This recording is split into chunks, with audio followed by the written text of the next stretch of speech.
So for example number 5, what they want us to do is they want us to find the limit, and this is kind of funny, they want us to find the limit of tangent of x equals negative infinity, but they don't know what causes that. From the right hand side, and the limit as x approaches some value from the left hand side. So this is different. Now they're telling us what they want the limit to be.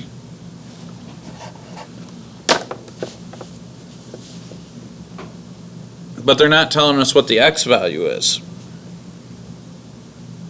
So these are basically vertical asymptotes is when this occurs, right? Whenever a limit approaches either infinity or negative infinity, it approaches at a vertical asymptote. So the vertical asymptotes, as we just said in the last example, occur when what?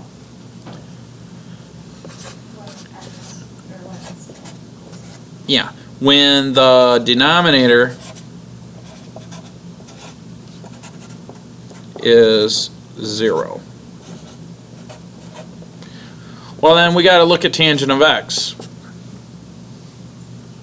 What is tangent of x? I made a fancy video on it. Sine over cosine. So what are we really interested in?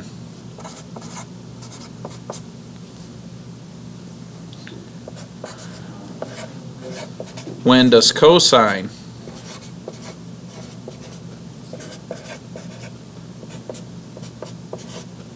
equal 0?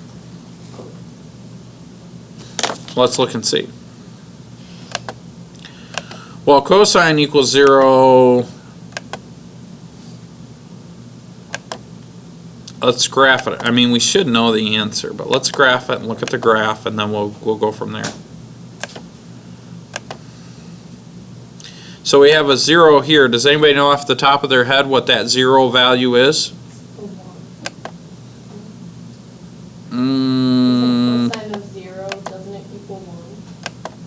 Okay, so what we want to know, cosine of something equals 0.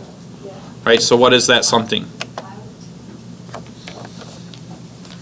Quick reminder, we don't need the calculator. Let's put the calculator away. You guys need to know this off the top of your head. Boom! What is this? That's a graph. That is it. This is the unit circle. And it's always going to be cosine, comma, sine. This point here is 1, comma 0. This point here is 0, comma 1. This point here is negative 1, comma 0. This point here is 0, comma negative 1. So cosine is 0 when this is 0, this is pi over 2, this is pi, this is 3 pi over 2.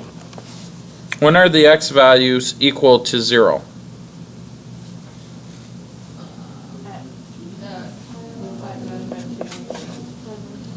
Pi over 2, 3 pi over 2. If you were to come around again, what would it be again? 5 pi over 2. Thank you, gentlemen. So, and we could go in the other direction, right?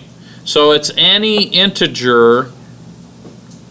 It's any integer times. How would I write that?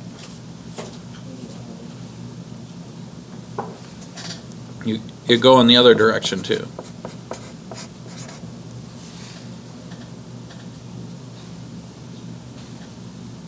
Okay. What do we call these? Odd numbers, right? So could we say 2k minus 1 times pi over 2, where k is an integer?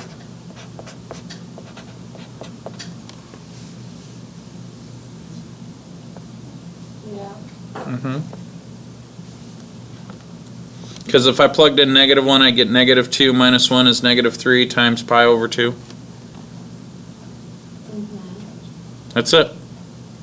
Where do you get the k from? Now, if we go from one direction, and so basically, where do I get the k from? That's the formula for an odd number. 2k is always an even number, right? Because even numbers are multiples of 2. 2k minus 1 is an odd number. You can put a plus 1, I guess, if you wanted to. It doesn't matter. All right, so what does that mean? That means that I have a vertical asymptote at some odd multiple of pi over 2. Yep. Wait, sorry, where'd you get the 9 from? The 9, That's an A. that's an A. Oh, That's the value of A. So if I graph this, tangent of x, we'll see that we have a vertical asymptote that occurs at, pick out any odd integer times pi over 2.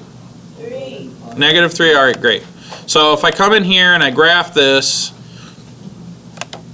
and I hit trace, and then I say negative 3 times pi divided by 2, it's not defined.